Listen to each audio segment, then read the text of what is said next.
फूल जो मिल जाए, सच कहता हूँ भगवान, किस्मत ही बदल जाए, सच कहता हूँ भगवान, किस्मत ही बदल जाए।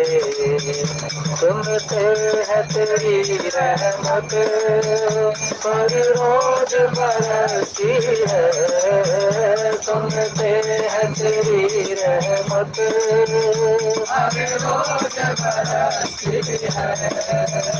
एक बूंद जो मिल जाए, मन की कली खिल जाए, एक बूंद जो मिल जाए, मन की कली खिल जाए।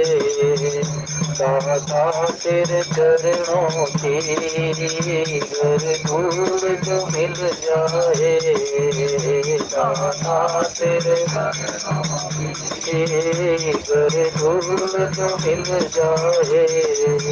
ये मन बड़ा चंचल है, कैसे इसे समझाऊं, ये मन बड़ा चंचल है, कैसे इसे समझाऊं, जितना इसे समझाऊं उतना ही बदल जाए, जितना इसे समझाऊं उतना ही बदल जाए।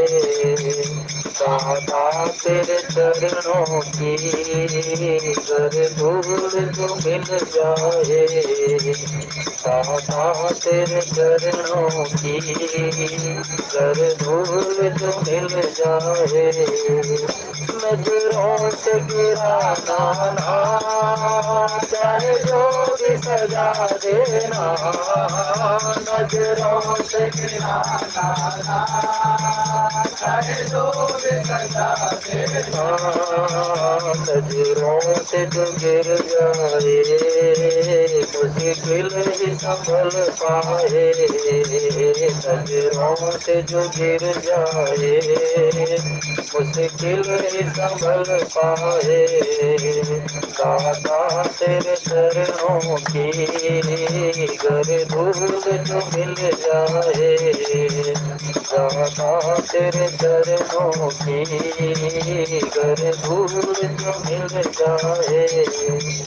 दाता तेरे चरणों में बस इतनी तमन्ना है, दाता तेरे चरणों में बस इतनी तमन्ना, राघव तेरे चरणों में बस इतनी तमन्ना है, राघव तेरे चरणों में बस इतनी तमन्ना है, माधव तेरे चरणों में बस इतनी तमन्ना है, माधव तेरे चरणों में बस इतनी तमन्ना है।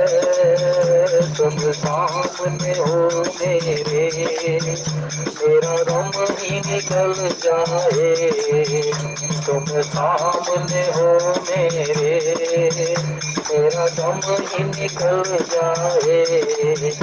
दाता तेरे चरणों की घर धूल जो मिल जाए, दाता तेरे चरणों की घर धूल जो मिल जाए। सच कहता हूँ भगवान, किस्मत ही बदल जाए, सच कहता हूँ भगवान, किस्मत ही बदल जाए।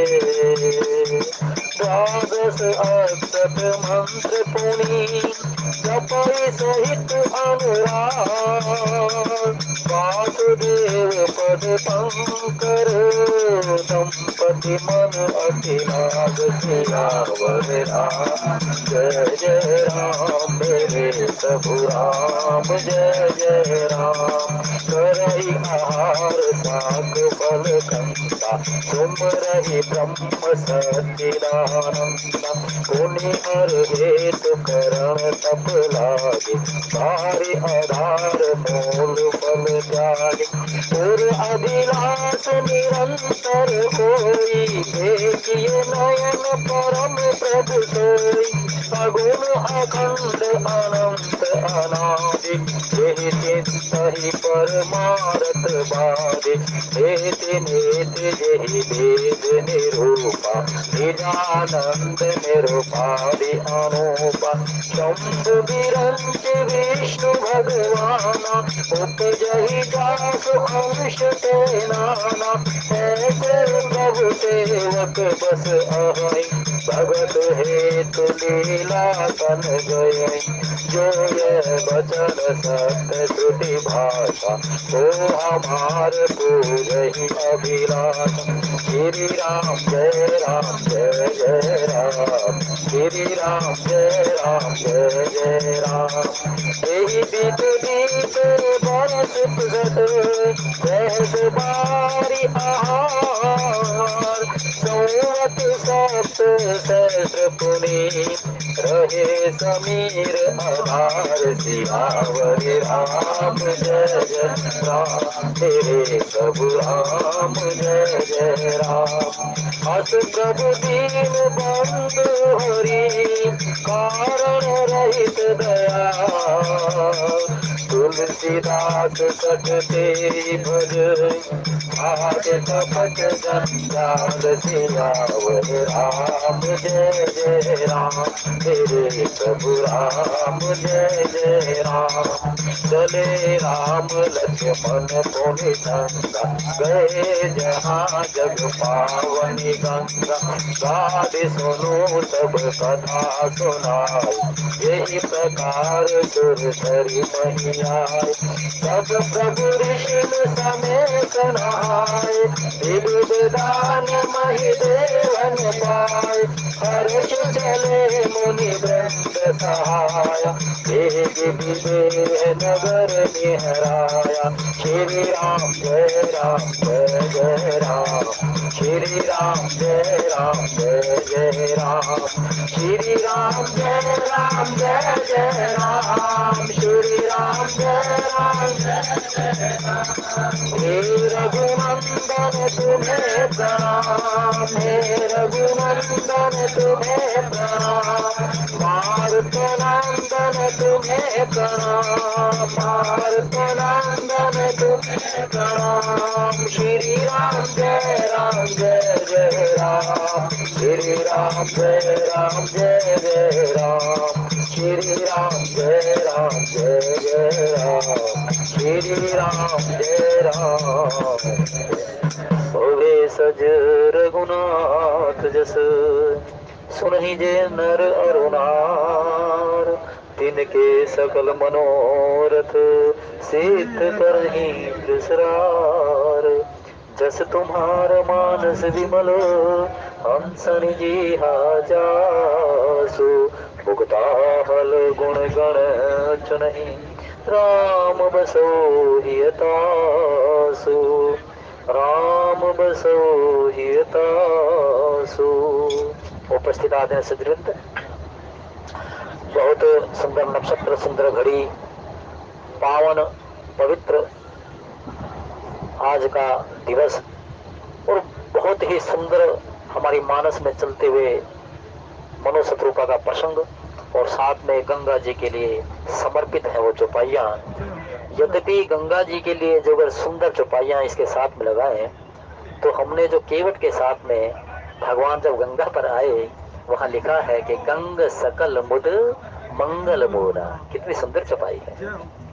गंग सकल मुद मंगल मूला। गंगा जी के पावन तट पर जब जीव जाता है, तो उसमें सबसे पहले उसके दर्शन कीजिए। दर्शन करने के उपरांत में फिर इसका पान कीजिए। पान के फिर स्नान कीजिए। स्नान करने हुए फिर क्या करे, अंजलि भर करके सूर्य को जल से विसर्जित करे। तो ये एक बहुत सुंदर एक रीति है अपनी शास्त्र के अनुसार से, कि दर्शन करे, मज्जन करे, पान करे और फिर भगवान सूर्य देव को उसको समर्पित करे।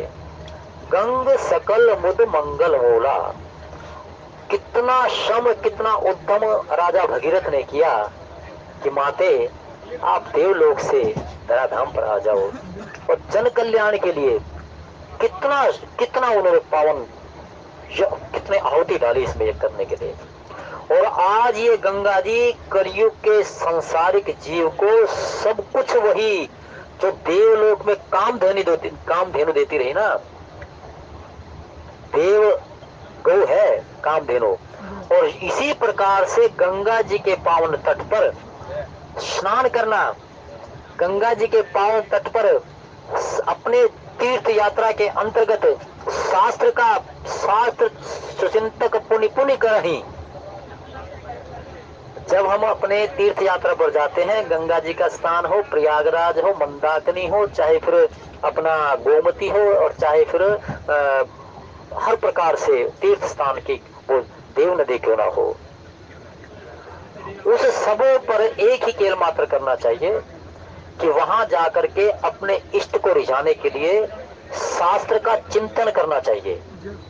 आपके हाथ में कुछ भी शास्त्र अवश्य लेकर के जाए वहां पर, चाहे हमारी मानस क्यों ना हो, चाहे हमारा सुंदरकांड क्यों ना हो, हनुमान चालीसा क्यों ना हो, जो आपकी जिसमें रुचि है वहां पर पुण्य पुण्य चिंतन करें, यानी कि उसको वहां पर जाकर के गंगा जी के पावन स्थान पर जाकर के उसको चिंतन करें, इस पे उसको देखें, देख करके इसको पढ़े, मनन करें, उसका मनन करें, चौपाइया गाएं। जो तीर्थ यात्रा का फल होगा, जो फलश्रुति होगी, वो सहस्त्र कोटि सहस्त्र कोटि सहस्त्र कोटि होगी, ध्यान रखो। तो कितने उद्यम श्रम से राजा भगीरथ ने गंगा जी को यहाँ पर धराधाम पर ला करके वो सारी की सारी परिस्थिति को सब कहा जानते हैं सभी के सभी, और वही आज गंगा सारे जगत को, एक बात और देखे, अनेकों अनेक विश्व के अनेकों अनेक जो वैज्ञानिक हैं, उन्होंने गंगा जी के जल पर अनुसंधान किया, और सबसे बड़ी बात यह है कि गंगा जी का जो जल है वो साइंटिफिक, हमारा तो ये है कि गंगा जी का जो पावन जल है वो भगवान के चरणों में से निकलते हुए पावन पवित्र धरा पर आई। भगवान ने कहा कि मेरे चरणों से निकलेगी तो कौन धरा पर लेगा, इसके भाव को कौन लेगा? भोलेनाथ कहने लगे जगत के कल्याण के लिए तो मैं दे लूंगा। भगवान शंकर जी ने अपने जटाओं के ऊपर उसको भाव को अपने ले लिया, और वहीं से गंगा जी पावन जो थी ना निकली। एक भक्त ने, उपासक ने जगत के कल्याण के लिए गंगा जी को धराधाम पर पहुंचाया। भगवान स्वयं कहते हैं कि मेरे चरणों से निकलती हुई फिर कैसी प्रभाव होगी। भगवान शंकर कहने लगे जगत के कल्याण के लिए तो हम शंकर कहलाते हैं, इसलिए मैं आपके चरणों से निकली हुई मेरे शीश पर धारण होगी। और भगवान शंकर जी के शीश पर धारण होते हुए जगत के कल्याण के लिए गंगा जी, एक बात और देखिए, बड़ भागी है। सबसे बड़ी बात यह है कि जीव को किस स्थान पर, किस वर्ण में, कहां पर जन्म देना है, ये भी वर्तमान बताता हमारा। ये वर्तमान जब अगला प्रारब्ध बन जाएगा, यानी कि पिछला प्रारब्ध, सबसे नजदीक है हम गंगा जी के, कुरुक्षेत्र का ब्रह्म सरोवर और माँ भगवती वैष्णवी, यानी कि इतने सुंदर स्थान पर है कि एक दिन में जाए और एक ही दिन में आ जाए। भगवान के कई कई ऐसे परम उपासक हैं कि वो हर पूर्णवासी को, अमावस्या को जाते हैं भगवान, उसको उससे पूछिए कि उसको क्या मिला, उससे पूछे ना क्या मिला। जिन खोजा तिन पाइया, गहरे पानी बैठी, मैं बोरी बूढ़न रही रहे किनारे बैठी। तो गंगा का जो प्रभाव था, भगवान शंकर जी ने अपने शीश पर धारण किया जगत कल्याण के लिए। यही गंगा कलयुग के सांसारिक जीव को उसके मनोरथ सिद्ध करने के लिए, माँ सीता जी ने सब अपने मनोरथ को सिद्ध करने लिए गंगा जी से मांग लिया। गंगा जी के सामने अपने मनोरथ सिद्ध करने के लिए, ये वो मनोरथ सिद्ध वही है केवट जी के वहां पर। जब गंगा जी के वहां पर आए ना तो माता प्रणाम करने लगी। अच्छा एक बात और देखिए, वहां पर यद्यपि गागर में सागर थोड़ा ही लेगी, चिंतन करूंगा इस पे, अन्यथा तो गंगा जी पर तो कितना ही बोल रहे हैं, है कि नहीं। मुझे मालूम ये भी पता चला कि गंगा जी पर इस प्रकार के, क्योंकि मेरे पास वो ये नहीं है जो करते हैं, और किसी साथी ने भी नहीं बताया। कल मैं एक भाई के सामने बैठा था, उस भाई ने बताया ही नहीं मेरे को, बोला ये कहने लगा तो कर्म पर चलेंगे आगे। तो लेकिन भगवान की कृपा है, गंगा जी अपने आप बुलवाएगी, क्या बुलवाएगी। हाँ। सारे साहब मैंने हमेशा सहजता से जीवन बिताया है, कोई चाटुकारी खाता जाए अपने बस की नहीं है भाई। कल उस सज्जन ने बताना चाहिए था क्या। तो खैर कोई बात नहीं। गंगा जी के लिए जैसे ही माँ भगवती और भगवान गंगा जी पर आए, सीता जी प्रणाम कर रही है और मनोरथ को मांग रही है कि माता मेरे मनोरथ सिद्ध करना है, मेरे मनोरथ सिद्ध करना, जो यात्रा हम लेकर के चले हैं ना, उसमें मेरे पति और मेरे देव सहज रूप से आपके पुनः दर्शन करें। तो माता ने यद्यपि कहा कि सीता तुम सबके मनोरथ करने वाली हो, लेकिन फिर भी माता ने उसको आशीर्वाद दिया कि ऐसा ही हो। भगवान श्री राम जी जो है ना सीता जी के साथ खड़े रहे, क्योंकि राम जी कौन है, ब्रह्म है, राम जी ब्रह्म है, और सीता ब्रह्म के चरणों से गंगा जी निकलती है। तो मनोरथ सिद्धि के लिए सीता जी ने कहा, राम जी साथ में प्रणाम करके खड़े रहे केवल मात्र में, क्योंकि राम जी ने वहां दिखाया कि हाँ मैं ही ब्रह्म हूँ, मैं ही सारी सृष्टि का करता धरता हरता हूँ, और गंगा मेरे चरणों से निकलती है। तो सीता जी ने अपने वहां पर प्रसंग देखे जा करके, वहां है बिल्कुल यही है कि सीता जी ने अपने मनोरथ सिद्ध करने के लिए माता गंगा से मांगा, लेकिन राम ब्रह्म है, राम ब्रह्म परमारथ रूपा अविगत अलग अनादि अनुपा, तो वो सीता जी के साथ में प्रणाम करते, लेकिन उन्होंने ये मांग लिया सीता जी ने कि मनोरथ सिद्ध करना। तो वहां पर गंगा जी के सामने सीता स्वयं भक्ति स्वरूपा सीता जी अपनी मनोरथ सिद्धि के लिए कि आशीर्वाद दो, हम जैसी यात्रा कर रहे हैं सकुशल यात्रा वापिस होकर के आए, पूर्ण यात्रा हो। भगवान वहां पर ब्रह्म है, राम परमेश्वर है, ईश्वर है, उनके चरणों से गंगा जी निकलती है, उन्होंने वो ब्रह्म तत्व का वर्चस्व स्थापित करके दिखा दिया। ब्रह्म तत्व जो होते हैं, ब्रह्म का जो ब्रह्म स्वरूप है, ब्रह्म तत्व है, वो भगवान श्री राम ने यद्यपि कहते कि मैं तो नर लीला करने के लिए अवतरित हुआ हूं, लेकिन वो ब्रह्म तत्व का बिल्कुल एकदम से रहस्य भी उजागर कर देते हैं कि हाँ गंगे तुम तो हमारे चरणों से निकल रही हो, है ना। तो उसी प्रकार से उन्होंने माता के साथ में गंग सकल बुध मंगल बोला, और सारे के सारे गंगा गंगा जी के लिखा है कि सारे जगत को सुख देने वाली, सभी को आनंद देने वाली ये गंगा है, ये पावन गंगा है। और इसी गंगा में जो स्नान करता है, जो इसके दर्शन करता है, जो इसका मज्जन करता है, जो इसका पान करता है, चर्चा रहेगी कि सभी विश्व के जितने भी वैज्ञानिक हैं उन्होंने अनुसंधान किया कि भाई आखिरकार में ये जो गंगा जी का जो जल है, इसमें इतने इतने इतने इतना गुणवान है कि शरीर के अंदर जितने रोगाणु वाले बैक्टीरिया है ना, इसका पान करने से वो सारे समाप्त हो जाते हैं। 5 साल का जल लिया, 10 साल का जल लिया, 15 साल का जल लिया, वो जल वैसा ही स्वादिष्ट और वैसा ही ठीक रहा, क्योंकि ये हमारी देव नदी है। तो साइंस भी हमारी फेल हो गई कि आखिरकार गंगा जी के जल में ऐसी सुंदर जो है ना इसकी रोचकता है, रुचिरता है कि इसको कितना ही पुराना हो, घर घर आप घर में देखो 10-8 साल की जो हमारी 5 लीटर की कैंडी होगी ना वो रखी रहेगी है। प्रयागराज की 7-8 साल की तो मेरे पास में उसका जल, प्रयागराज का जो जल है ना विशेष रूप से जब घर में छिड़कना हो वो करना हो तो वहीं से है, जब उसका पान करना हो तो सबों को उसका पान कराए।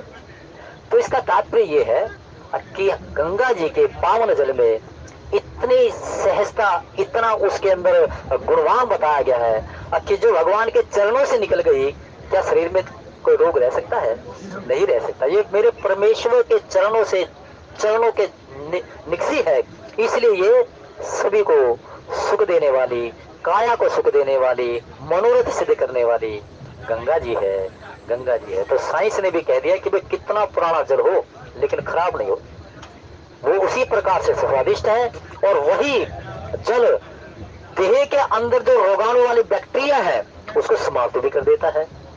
सभी ने अंगुली दबा ली कि भाई वास्तव में तुम्हारी नदी तो बड़ी बढ़िया देव नदी है। वो कहते हैं हमारे भगवान के चरणों से निकली है, और भगवान के चरणों का चमत्कार है ये। और गंगा भी कहती है कि वास्तव में मैं बड़भागी हो गई, मैं बड़भागी हो गई कि भगवान ने मुझे अपने चरणों से स्थान दे करके धराधाम पर दिया।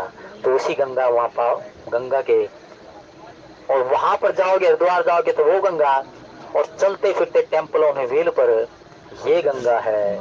इसलिए कहा है कि इस गंगा में भी जो मज्जन करता, पान करता है, वही सुख जो वहां पर शाश्वत रूप से। लेकिन तीर्थ यात्रा का अलग अपना महत्व है, अवश्य तीर्थ यात्रा करनी चाहिए, तीर्थ स्थान पर जाकर के वैराग्य प्राप्त होता है, तीर्थ स्थान पर जाकर के पुण्य की प्राप्ति होती है, और हर प्रकार से लोक परलोक जन्म मरण सबको सवारती है तीर्थ यात्रा। तो गंगा जी के लिए समर्पित है ये सुंदर शब्द। फिर कभी गंगा जी का पावन पवित्र जो है ना, और इस पर विवेचना होगी। आइए अब श्रवण करते हैं कि आखिरकार में मनो असतरूपा होई ना विषय विराग, भवन बसत था चौथपन, हृदय बहुत तुक लाग, जन्म गयो हरि भक्ति बिनो। भगवान की भक्ति के बगैर जन्म चलता जा रहा है। कानों के ऊपर सफेद बाल आ गए, सफेद बाल आपके दरवाजे पर दस्तक देता है कि अब जो है आपका चौथापन प्रारंभ होने जा रहा है। और चौथेपन प्रारंभ होने के उपरांत में सभी के सभी जो क्रियाएं प्रतिक्रियाएं हैं चौथेपन की, निज निज कर्म निरत श्रुति रीति, कि अब वास्तव में इस ग्रस्त जीवन से आगे चल करके एक और जीवन है वानप्रस्थ। उसमें क्या करना होता है कि जब हमारे पारिवारिक उत्तरदायित्व सभी के सभी समय पर ठीक ठाक हो जाएं, तो फिर क्या करें कि इसमें अपने उत्तरदायित्व परिवार में सबसे बड़ा पुत्र या कोई से भी है उसको सौंप करके गृह स्वामी और गृह स्वामिनी दोनों, गृह स्वामी और गृह स्वामिनी दोनों फिर क्या करे, इतना पुण्य करे, इतना पुण्य करे कि यही पुण्य अंतिम समय का अगले जन्म का प्रारब्ध बन जाए। इसलिए लिखा है कि दंपति धर्म आचरण नीका, अजौ गाव शुति जिनके नीका। कितना सुंदर कुल है, सारे के सारे स्कूल में इतने बढ़िया बढ़िया इनके पुत्र कन्याएं, और फिर कन्या भी ऐसे सुंदर परिवार में उनका वर्ण हुआ कि राजा मनो तो बहुत बड़भागी बन गए। तो इसलिए यहाँ लिखा है कि भाई वास्तव में कपिल भगवान ने सांख्य शास्त्र, कल चर्चा चल रही थी कि भाई सांख्य शास्त्र, एक श्रोता बैठे हुए थे और श्रोता ने कहा कि भाई सांख्य शास्त्र के लिए ही इसका पुनः पुनः 2-3 दिन किया था, लेकिन सांख्य शास्त्र को विद्वानों जैसे किया हो उस व्यक्ति के प्रश्न पर भी नहीं, लेकिन सांख्य शास्त्र को थोड़े ही शब्दों में आपको मैं विवेचन कर दूं कि इस सांख्य शास्त्र में ना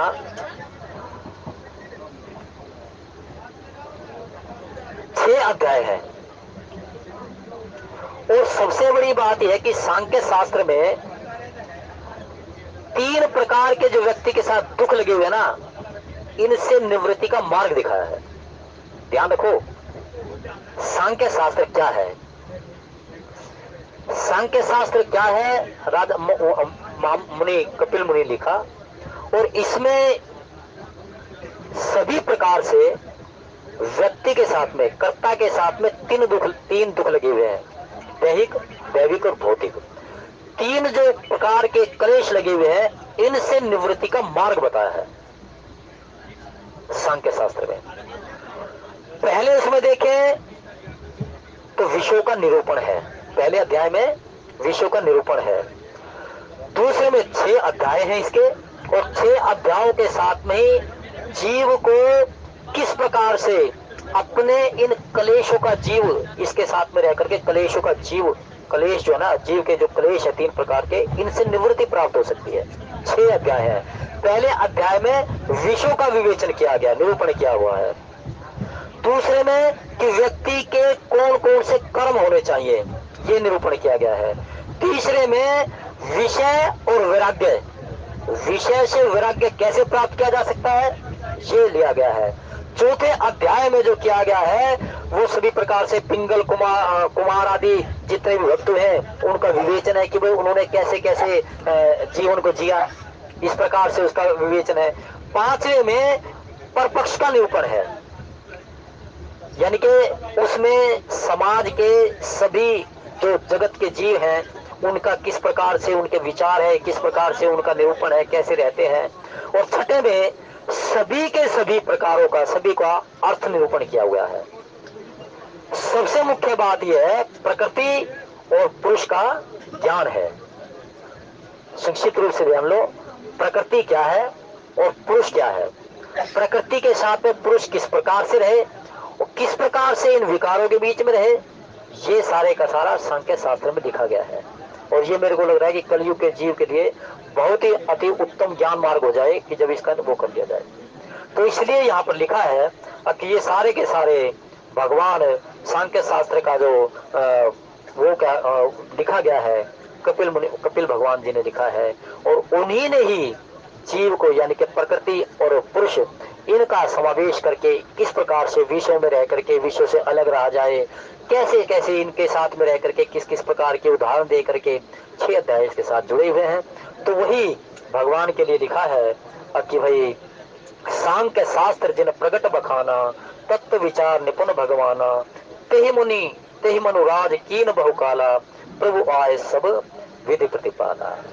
और आखिरकार में सारे के सारे ग्रस्त जीवन के उत्तरदायित्व को बीच में रह करके एक दिन मनु जी महाराज ने सोचा कि राज योग भोगते भोगते परिवार के साथ में सुख भोगते भोगते बहुत हो चुका, अब तो इससे निकला जाए।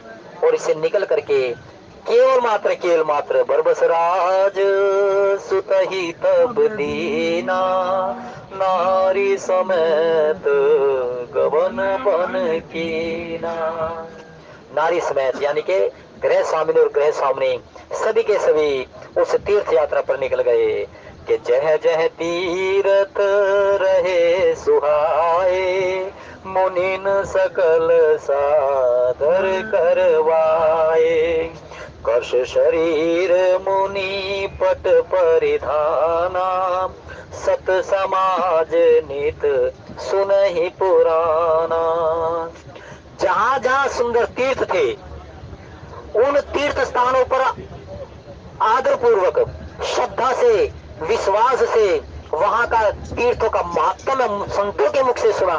और संतों से मुख के सुन करके फिर क्या करते, 3 समय कृष्ण शरीर मुनि पट परिधाना, सत समाज नित सुनहि पुराना। यानी के सत्संग और हरि कथा ये श्रवण करना रोज का परिपाटी, सत्संग लेना और सत्संग में हरि कथा सुनना। ये जो लिखा ना सत्य समाज यानी कि सत्संग, और फिर नित्य सुने पुराना यानी कि उसमें हरि कथा सुनना, राम कथा सुनना, ये उनकी रोज की प्रणीति थी। 3 समय जिस तीर्थ स्थान पर गए वहां पर संतों के साथ में उसका महात्म्य सुनना, ध्यान से श्रद्धा से विश्वास से वहीं पर कर्म करना।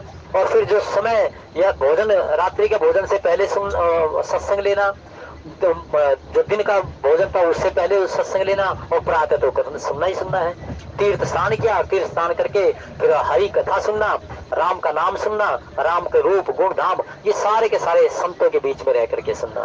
कि 12 अक्षर मंत्र पुनि, जप ही सहित अनुराग, विसही वासुदेव पद पंकर, दंपति मन अति लाग, सियावर रामचंद्र पद जय शरण। 12 अक्षर मंत्र पुनि जपई सहित अनुराग। ये अनुराग जो है ना बहुत सुंदर शब्द है। अनुराग को ऐसा जान लो कि जैसे कमल के फूल की मकरंद लेने के लिए भौरा उसमें अंदर ही रह जाता है, और उस मकरंद में इतना अनुरागित हो जाता है, इतना अनुरागित हो जाता है कि उसको ध्यान नहीं रहता कि कब में से ये फूल जो है ना बंद हो जाएगा। अनुराग का तात्पर्य है कि भगवान के रूप गुण नाम इसको मंत्र के रूप में जपते जपते जपते इतना अनुराग हो जाना, इतना अनुराग हो जाना कि वहां पर ना उसको समय का ख्याल रहे, ना उसको किसी प्रकार से और अनन्य साधनों का ख्याल रहे। वो जो होता है अनुराग होता है। इष्ट की मूर्ति में, अपने इष्ट की मूर्ति के सामने ध्यान और अनुराग, ध्यान लगा लिया और ध्यान के साथ में अनुराग वहां पर ध्यान अनुराग के साथ में, तब जा करके कह सकता है कि वास्तव में इस जप से, इस जप जो जप है मंत्र का इष्ट की मूर्ति के सामने ध्यान से मंत्र का जाप करे और मंत्र का जाप करते करते इतना अनुराग हो जाए, इतना अनुराग हो जाए कि स्वयं अपने अंतःकरण में जाके और अपने इष्ट के दर्शन कर ले। यही कुछ विषय परिस्थिति बताई कि द्वादश अक्षर मंत्र पुनि जपई सहित अनुराग, क्योंकि मिला ही न रघुपति बिनु अनुरागा, मिला ही न रघुपति बिनु अनुरागा, किए जोग जप ज्ञान विरागा, मिला ही न रघुपति बिनु अनुरागा, किए जोग तप ज्ञान विराग्या। भगवान के प्रति जो ध्यान लगाया जाता है, उस ध्यान में कर्ता का इतना अनुराग हो जाए, अनुराग यानी कि मन उन्मुक्त हो जाए, रोमावली खड़ी हो जाए, कंठ अवरुद्ध हो जाए, सारा शरीर एकदम से विधेय बन जाए, वो अनुराग होता है। जब इन परिस्थितियों के साथ में अपने इष्ट का मंत्र जपा जाता है और अपने इष्ट के प्रति जो मंत्र जपा जाता है, तो भगवान के जब चाहे वो दर्शन कर ले, अपने नेत्र बंद करके अपने अंतःकरण में जाके और माँ भगवती के सीता और भगवान श्री राम और हनुमान जी महाराज चरण में बैठे हुए कभी भी इसके दर्शन कर ले। भगवान सीताराम और चरणों में बैठे हुए हनुमान जी महाराज कभी भी इसके दर्शन कर लो। लेकिन वही बता दिया है कि अपने इष्ट की मूर्ति के सामने ध्यान लगाए, अनुराग पैदा हो जाएगा और फिर उसके मंत्र का जाप करे। मंत्र का जाप करने के प्रांत में इतना अनुराग पैदा होगा, इतना अनुराग बढ़ गया, इतना अनुराग बढ़ गया कि अपने इष्ट के दर्शन कर लिए। मनोज जी महाराज और शत्रुपा का ये जो प्रसंग है, हम सबों के मध्य से निकला हुआ प्रसंग है, हम सबों के मध्य से। और वही आज मनोज जी महाराज बताते हैं कि भाई अब तो जो है ना वानप्रस्थ का समय आ गया, सारे काम बढ़िया हो गए और अब तो फिर तीर्थ यात्रा ही करनी है। क्यों? क्योंकि जितने ममत्व के साथ जोड़ा गया जो नाता है, ये काम नहीं आना। परमात्मा की भक्ति के साथ जो जोड़ा गया नाता है, यही केवल मात्र काम आना है। करहि आहार साक फल कंदा, सुम्रहि ब्रह्म सच्चिदानंदा, पुनि हरि हेतु करण तप लागे, बारी आधार मूल फल त्यागे। जय सिया राम, जय जय सिया राम, जय सिया राम, जय जय सिया राम। ये भाई ने हमारे लिए 100 रुपए दिए हैं हनुमान जी महाराज की सेवा के लिए। बहुत सुंदर उपासना भक्ति भाव बढ़ा रहे और इसी प्रकार से भगवान की सेवा होती रहे। भक्ति उपासना तीर्थ यात्रा में, तीर्थ यात्रा का एक ये मार्ग बताया है मनोज जी महाराज के माध्यम से कि तीर्थ स्थान पर जाए तो तीर्थ स्थान पर जैसा नित्य रूप से करता है वैसा नहीं करना चाहिए। सवेरे उठे, शुचि हो जाए, शुचि होने के प्रांत में तीर्थ स्थान पर स्नान करे, तीर्थ स्थान पर स्नान करने के प्रांत में जब तक भगवान के अपने इष्ट का रूप नाम इसका ध्यान ना लगाया हो तब तक कुछ ग्रहण ना करे। यानी कि फलाहार के नाम पर भगवान की भक्ति करने के प्रांत में ही फलाहार ले। मनोज जी महाराज जो थे क्या करने लगे कि मनोज जी महाराज इसका अपने तीर्थ स्थान पर जाकर के करई आहार साक फल कंदा, सुमरे ब्रह्म सच्चिदानंदा, केवल मात्र फल इत्यादि और जो और अन्य कोई वस्तु मिली जो धरती से निकलती हुई हो, जड़ के रूप में हो, उन्हीं का ही केवल मात्र आहार करते। वरना तो राजाओं के ठाट बाट में रहे मनोज जी महाराज। लेकिन केवल मात्र मुख्य रूप क्या था कि वो ब्रह्म का ध्यान लगाते। जैसे पार्वती माता जब तप करने लगी है, संवत सहस मूल फल खाए, साग खाए सत बरस गवाए, कछु दिन भोजन बारी बतासा, किए कठिन कछु दिन उपवासा। कंदमूल इत्यादि का सेवन करते, फलाहार लेते केवल मात्र में। कई बार तो जल के ऊपर ही केवल मात्र पूरा दिन निकल जाता है, और केवल मात्र श्वास जल का ग्रहण किया और वायु का श्वास से केवल मात्र पूरा दिन बिता दिया। ये हमारी तीर्थ स्थान पर जाने की एक प्रक्रिया है। ये प्रक्रिया हमारी तीर्थ स्थान पर जाकर के कि वहां पर जप और तप और व्रत यही केवल मात्र करे, जप तप व्रत यही केवल मात्र करे। और इन साधनों के साथ में जब किया जाता है तो उससे एक ही बात होती है कि भगवान के प्रति पूर्ण अनुराग पैदा होता है, अपने इष्ट के प्रति पूर्ण अनुराग पैदा होता है। जहां पर भी देख सकते हैं कि मनोजी महाराज ने इतना व्रत तप धारण किया कि सब भगवान आए और भगवान आकर कहने लगे कि मनु मांगो क्या मांगते हो।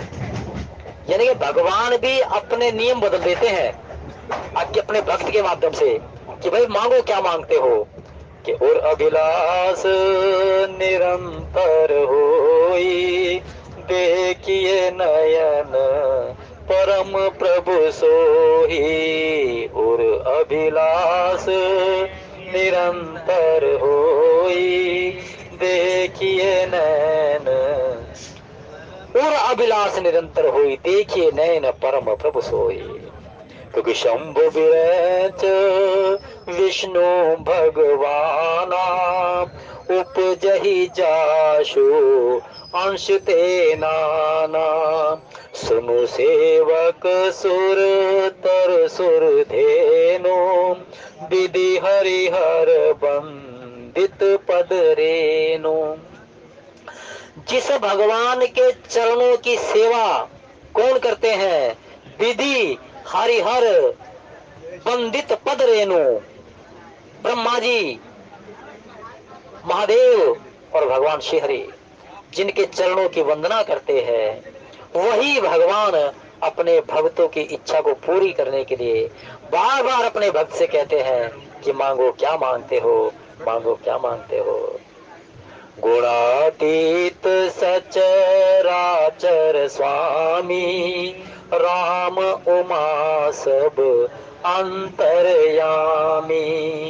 कामिन के दीनता दिखाई, धीरन के मन बिरति दृढ़ाही। भगवान शंकर जी ने घोषणा कर दी, मनुष्य रूपा की परिस्थिति को देख करके भगवान शंकर जी ने घोषणा कर दी कि वास्तव में धीरन के मन वृत्ति वृत्ति और वैराग्य धर्म ये दृढ़ता से आ जाता है जो भगवान के प्रति मंत्र का ध्यान से और अनुराग से जाप करता है। जो नियम से तीर्थ यात्रा करता है, तीर्थ यात्रा पर जाकर के जप तप व्रत धारण करता है, तो वहां पर कह दिया कि भगवान अपने भक्तों को हर प्रकार से उसको वृत्ति ज्ञान और वैराग्य दोनों दे करके उसके जन्म को, अगले जन्म को, वर्तमान को, प्रारब्ध को सभी प्रकार से पुण्य से लबालब कर देते हैं। वरना तो मनोज जी महाराज को क्या मिला? अगला जन्म दशरथ जी महाराज का मिला। और दशरथ जी महाराज का जन्म मिलने के उपरांत में दशरथ जी महाराज के यहाँ पर देखिए कितनी सुंदर बात हुई। राम खुद ब्रह्म आगे पुत्र बन करके। मनोज जी महाराज कहने लगे चाहे समाज मुझे मूर्ख कहे, लेकिन यही मांगूंगा कि भाई आप मेरे पुत्र बन करके आओ। तो आज वही मनोज जी महाराज की कि और अभिलाष निरंतर होई, देखिए नयन परम प्रभु सोई। वो प्रभु जो अखंड अनंत है, जो अजन्मा है, आज उस परमेश्वर को जो अगुण भी है, निर्गुण भी है, सुगुण भी है। मनोज जी महाराज क्या कहते हैं, सोचते हैं मन में, भगवान के दर्शन कर लो। इन साधनों के पीछे क्या है? सब साधन कर सुफल सुहावा, लखन राम सी है दर्शन पावा। मनोज जी महाराज कहने लगे चाहे मुझे कोई समाज मूर्ख है, एक बार मैं दर्शन कर लो, इसलिए मैं इतना जप करूं, इतना तप करूं, इतना व्रत करूं। कोई मुझसे पूछे कैसे भगवान, तो मैं क्या उत्तर दूंगा? तो प्रभु मुझे सबसे पहले दर्शन दीजिए। के बिनु पद चलाई सुनहि बिनु काना, कर बिनु करम करई विधि नाना। आनन रहित सकल रस भोगी, वाणी व पावड़ जोगी। दृश्य नैन बिनु देखा, ग्रही घान बिनु बाज अशेषा। भगवान देह से परे है, लेकिन वही परमात्मा भगवान के प्रति जब उसने कह दिया कि उर अभिलाष निरंतर हुई, देखिए नैन परम प्रभु सोही, मैं भगवान को अपने नेत्रों से देखना चाहता हूँ, भगवान कैसे है। उसके लिए तो मैंने सुना है कि वो वास्तव में ही नेत्रों से परे है, ना उसके काया की जरूरत ना इंद्रियों की जरूरत, वो अनंत है, अखंड है, अगुण है। लेकिन एक बात अवश्य जानता हूँ कि जो सारा जगत जिसके लिए चिंतन करता है, वो परमार्थ, वो भगवान, वो सच्चिदानंद स्वरूप, उसके मैं दर्शन चाहता हूँ, उसके दर्शन चाहता हूँ। तो यही लोचन चातक जिन करी राखे, रहाई दर्श जलधर अभिलाषे, कि जिसने ये साधन बना लिया अपने इष्ट की मूर्ति के सामने कि लोचन चातक जिन कर राखे, रही दर्श जलधर अभिलाषे, कि मैं इतना जप, इतना तप, इतना व्रत करूं, इतना जप तो व्रत करूं कि भगवान मुझसे पूछे आकर के कि मांग क्या मांगता है, मांग क्या मांगता है, और मैं साधनों की फलश्रुति एक ही मांगू। क्या मांगो कि प्रभु आप दिखाई कैसे देते हो। मैंने तो सुना है कि आपके ना तो कोई देह है, आप अनंत है, आप अखंड है, आपको किसी प्रकार से इंद्रियों की जरूरत नहीं, लेकिन फिर भी ये कहते हैं कि आप कैसे सुंदर दिखाई देते हो। तो यही अनुराग आज मनु महाराज जी का है, और इसी अनुराग को पा करके यही कहते हैं कि नेति नेति जही वेद रूपा, निजानंद निरपाधि अनूपा, शंभु विरंच विष्णु भगवाना, उपजय जासु अंश ते नाना। ऐसे प्रभु सेवक बस अहि, भगत हेतु ली लापन गहे। जैसे भक्त प्रहलाद के लिए भगवान ने नरसिंह का अवतार ले लिया ना, ठीक उसी प्रकार से जो ये मंत्र जपा था ना, सिद्ध मंत्र, ओम नमो भगवते वासुदेवाय, सारे जगत में जिसका वास है वो परमेश्वर, वो सच्चिदानंद स्वरूप, वो ब्रह्म, वो परमेश्वर, मैं तुम्हें नमन कहूँ, मैं तुम्हें नम हूँ, मैं तुम्हें नमन करता हूँ। उसी का ही मंत्र जपते जपते जपते जपते किसका रूप पा लिया, दर्शन कर ले भगवान सीताराम जी के। तो ऐसे परमेश्वर के स्वरूप को पा करके, जिसको शास्त्र भी नीति नीति कहते हैं, अंत नहीं है, अंत नहीं है, और जिसके अंश में भगवान, जिसके चरणों में, चरणों की सेवा करने के लिए सम तत्पर रहते हैं ब्रह्मा जी, देवादेव महादेव और भगवान श्रीहरि, ऐसे प्रभु सेवक बस ही, ऐसे प्रभु अपने भक्त के वश में है, और अपने भक्त के वश में होने कर भगत हेतु लीला तन गए, और अपने भक्तों को हित देने के लिए, अपने भक्तों को सुख देने के लिए नर्तन धारण करके किस प्रकार से धराधाम पर अवतरित होते हैं। जो यह वचन सत्य श्रुति भाषा, तो हमार पूजय अभिलाषा। यज्ञ वास्तव में मनु जी महाराज की इच्छा हो गई कि बस भगवान के दर्शन हो जाए, भगवान के दर्शन हो जाए। यद्यपि वह अखंड है, अनंत है, माया से परे है, इंद्रियों से परे है, लेकिन इच्छा यही है कि प्रभु कैसे हैं, प्रभु कैसे हैं। उसी के अनुसार से ही, उसी के अभिलाषा को देखते हुए आज मनोज जी महाराज यही कहते हैं कि यदि वास्तव में, मैंने तो यही सत्य सुना है कि भगवान अपने भक्तों के वश में है, भक्तों के अंतःकरण में बैठे हुए प्रेम भक्ति और अनुराग को देख करके रिझ जाते हैं, और उसके अंतर्मन की अभिलाषाएं, अभिलाषाएं मनोरथ सबको सिद्ध करते हैं। तो प्रभु मेरी अभिलाषाएं, मेरे मनोरथ मुझे वास्तव मेरे सिद्ध कीजिए। यही बीदी बीते वर्ष सठ सहस बारी आहार, संबत सप्त सहस्त्र पुनि रहे समीर आधार।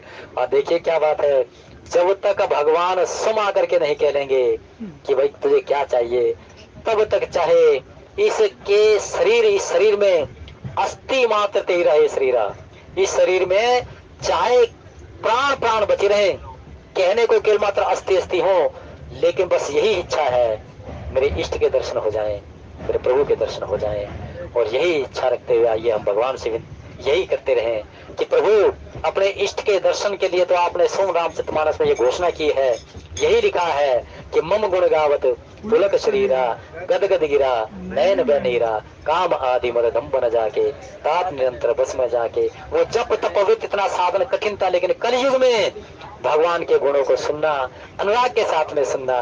जब भगवान के गुण चरित्र प्रभाव लीला सुनते सुनते आपकी आंखों में आंसू आ जाए, ठंडे आंसू आ जाए, रोमावली खड़ी हो जाए, कंठ अवरुद्ध हो जाए, तीन दुनिया की कोई खबर ना रहे, और नेत्र बंद करके अपने अंतःकरण में झांक करके देख ले भगवान सीताराम हनुमान साथ के साथ बैठे हैं। तो यही सुंदर झांकी हमारे होते हैं दशरथी।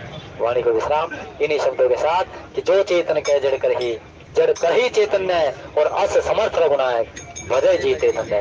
और बाबा विश्वनाथ से कहें कि कसन अधीन पर रहो उमावर दारुणी पत हरण करवा कर वेद पुराण के तुदार हर और हमरी बार के रूप न रहे। हे बाबा विश्वनाथ, स्थिति सुखी हो चाहे दुखी, लेकिन कभी ऐसा ना हो जब राम का नाम ना हो, राम का गुण नाम ना हो। बोले सच्चिदानंद।